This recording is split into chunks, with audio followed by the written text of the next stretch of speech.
ยัดเจ้าคณะจังหวัดเชียงใหม่และหลวงพ่อพระครูอดุลศิลกิจได้แจ้ง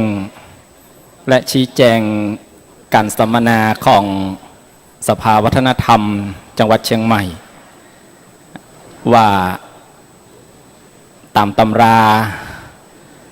ในการปีใหม่เป็นอย่างไรนะครับวันเวลาคาดเคลื่อนไปอย่างไรครับในโอกาสนี้พระเดชพระคุณพระเทพปริยัติจะได้เข้ารับของที่ระลึกจากพระเดชพระคุณหลวงปู่พระพรหมมงคลและหลวงพ่อพระครูอดุลศิลกิจตัวเองนะครับซึ่งเป็นการแจ้งแนวทางปฏิบัติตามที่พระเดชพระคุณหลวงพ่อพระเทพปริยัติได้แจ้งไปนะครับครับตอนนี้ทางเจ้าหน้าที่กำลังจัดสถานที่สำหรับประธานในการปิดการประชุมพระสังฆาธิการระดับวัดของคณะสงฆ์จังหวัดเชียงใหม่ประจำปี 2561 นั่นคือพระเดชพระคุณพระวิสุทธิวงศาจารย์เจ้าคณะใหญ่หุ่นเหนือกรรมการมหาเถรสมาคมและยังจะมีการรับตราตั้งรองเจ้าคณะอำเภอ2 รูปเจ้าคณะตำบล10 รูปรองเจ้าคณะตำบล4 รูปเจ้าอาวาส41 รูปผู้ช่วยเจ้าอาวาส15 รูปและรับประกาศการยกวัดร้างขึ้นเป็นวัดมีพระภิกษุอยู่คือการประกาศตั้งวัด1 วัดนะครับเพราะฉะนั้นเรียนครูบาอาจารย์ที่จะเข้ารับตราตั้งประเภทต่างๆระดับต่างๆว่าเมื่อพระเดชพระคุณพระเทพปริยัติเจ้าคณะจังหวัดเชียงใหม่ได้ถวายรายงานแด่พระเดชพระคุณพระวิสุทธิวงศาจารย์ได้สักกึ่งหนึ่งขอนิมนต์เจ้าคณะพระสังฆาธิการที่จะเข้ารับถึงหมด100 กว่ารูปนี้ได้เข้าแถวในฝั่งซ้ายมือเพื่อที่เตรียมความพร้อมหลังจากพระเดชพระคุณหลวงพ่อพระเทพปริยัติได้กล่าวถวายรายงานแล้วกล่าวกับผมจะได้เป็นตัวแทนของกองงานเลขาเจ้าคณะจังหวัดเชียงใหม่อันมีท่านอาจารย์พระครูสราพรเขมกิจซึ่งเป็นหัวหน้าสำนักงานเลขานุการเจ้าคณะจังหวัดเชียงใหม่ได้ประกาศรายนามของพระสังฆาธิการที่จะเข้ารับตราตั้งในแต่ละตำแหน่งสำหรับ3 รูปแรกนะครับรองเจ้าคณะอำเภอสารปีทั้ง2 รูปพระครูประภัสสรการวัดบกคกเหนือรองเจ้าคณะอำเภอสารปีพระครูประยัติมงคลวัดช่างเครื่องรองเจ้าคณะอำเภอสารปีและพระครูสังวรศรีรานุรักษ์เจ้าคณะตำบลป่าบงอำเภอสารปี3 รูปนี้มีพัดประจำตำแหน่งได้มอบวันนี้ตัวนะครับเพราะว่าทันในการดำเนินการ3 รูปแรกหลังจากที่รับตราตั้งแล้วทั้ง3 รูปนี้ก็ขอรับพัดประจำตำแหน่งรองเจ้าคณะอำเภอ2 รูปแล้วก็เจ้าคณะตำบล1 รูปของอำเภอสารปีตัวนะครับเพราะฉะนั้นขอเรียนเจ้าคณะพระสังฆาธิการทุกรูปนะครับในพิธีการปิดซึ่งมีพระเดชพระคุณพระวิสุทธิวงศาจารย์มาเป็นประธานที่จะมอบตราตั้งพระสังฆาธิการดังกล่าวและจะได้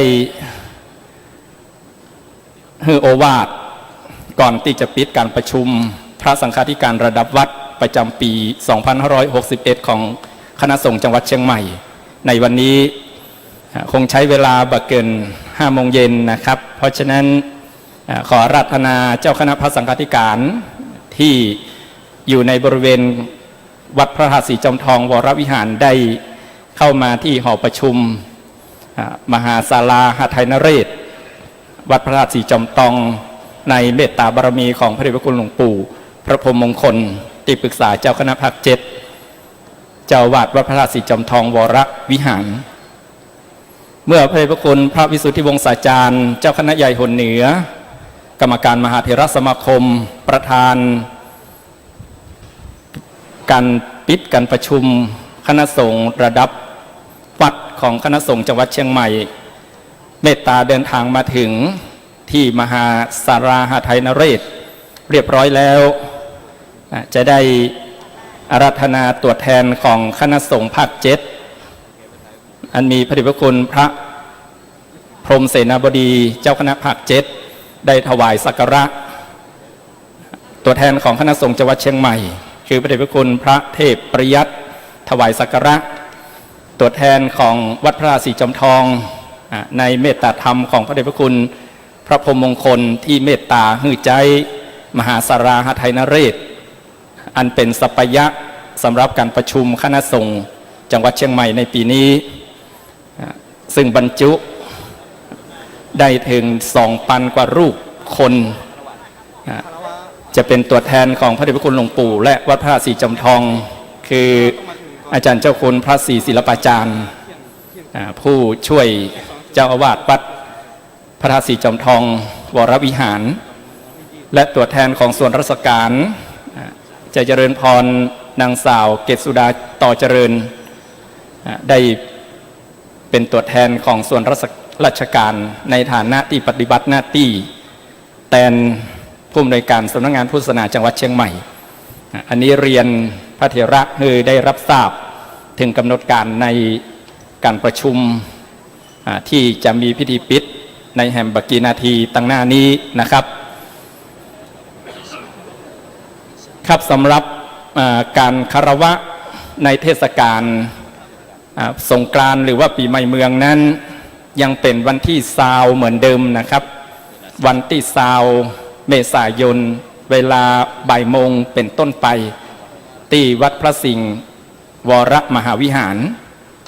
นะครับเป็นการคารวะเจ้าคณะพระสังฆาธิการในระดับที่ปรึกษาเจ้าคณะภาคครับขอนิมนต์ทุกรูปนะครับได้ยืนขึ้นครับผมในบัดนี้พระเดชพระคุณพระวิสุทธิวงศาจารย์เจ้าคณะใหญ่หนเหนือกรรมการมหาเถระสมาคมรองเจ้าวาดวัดปากน้ำภาษีเจริญ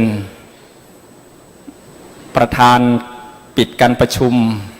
พระสังฆาธิการระดับวัดของจังหวัดเชียงใหม่ประจำปี 2561 ได้เมตตาเป็นอย่างยิ่งเดินทางมาถึงณห้องประชุมมหาสาราหทัยนเรศของวัดพระธาตุศรีจอมทองวรวิหารในโอกาสนี้ในนามของคณะสงฆ์จังหวัดเชียงใหม่